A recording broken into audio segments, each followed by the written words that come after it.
This is the VIP Podcast, Virginia in Politics. Let's listen to host Chris Saxman explore the personalities and policies that connect the Commonwealth. The VIP Podcast is brought to you by the VCTA, Broadband Association of Virginia, and Virginia Free. The views and opinions expressed here do not necessarily reflect the views and opinions of the VCTA and Virginia Free or our sponsors.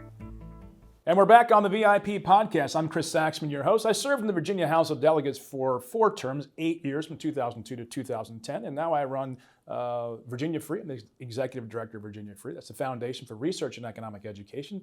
This program is also brought to you by VCTA, the Broadband Association of Virginia. So thanks to VCTA and Virginia Free. Again, you'll probably hear this in the promo, but my opinions are my opinions, or what comes out of my mouth is not beholden to anyone on VCTA or Virginia Free. But we're going to start today with the retirement tracker. Why? Because we have so many legislators, incumbents who are retiring, not returning voluntarily, unindicted and undefeated so far. Many of these people who have combined 305 years, back of the envelope math there, don't hold me to it. Election nerds, go ahead and total it up yourself. But I've got 305 years that as of today, this is February 28th, who will not be returning next year. I've also included in that recently elected Congresswoman-elect Jennifer McClellan and her 18 years of service. I got 18 years of service for McClellan. Now, the reason we're totaling it all up and giving you a little bit of perspective and context to what's going on in Virginia politics, the amount of institutional knowledge that is being drained from Virginia's government is massive. It cannot be understated, the importance of having that knowledge, that level of camaraderie that exists between all these people who keep the General Assembly, the legislature, functioning.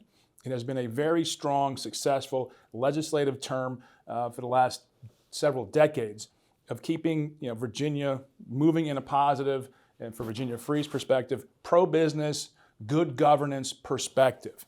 And let's just run down the list if I can here. Senator Dick Saslaw, Senator Tommy Norman, Senator John Edwards, Senator Jennifer McClellan, and Senator Jill Vogel, all not returning. That's just 5. There are 11 delegates so far.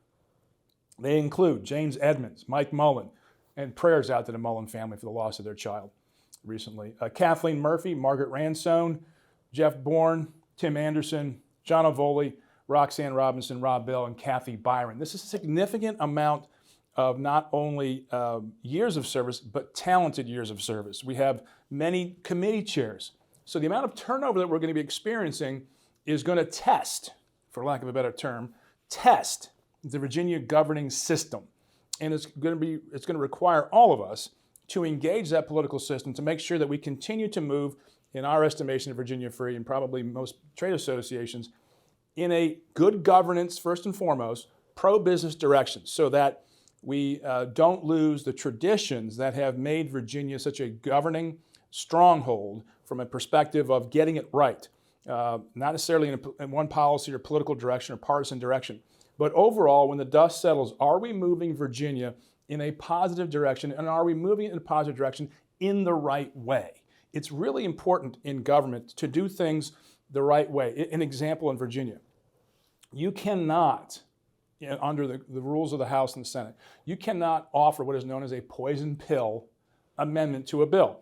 If I offer an amendment to a bill and it's accepted, I am duty bound to support that legislation going forward as long as my amendment remains in that bill. Okay? It's a really important part of Virginia's governing structure. It helps everyone get along, and at the end of the day, have all of the districts that are represented by 140 legislators, that they get their say. And that's one of the most important things about our Republican form of democracy, is that people are able to redress their grievances in a manner that is heard by their legislators and considered in an appropriate way. Now, given the complications of a 60-day session one year and a 46-day session the next year, there's not a lot of time. So this is an ongoing annual process. But the citizens of this country and Virginia need to have the assurance that their voices are being heard. Now, the systems that have been set up with these legislators, these 16 legislators who will be leaving the legislature this year, the General Assembly, 305 years of service. That's a huge hole. I think at the end of the day, we're looking at over 440 years of service, possibly 450. If I was going to set up a betting odds, I'd probably put the over-under at 450 years. That will not return next January.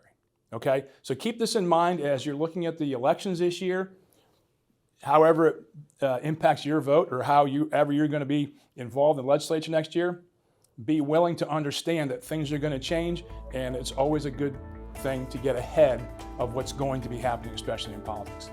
Thanks for joining us on the VIP podcast, available on Spotify, Apple, and YouTube. Please subscribe, like, and share, and thanks for joining us.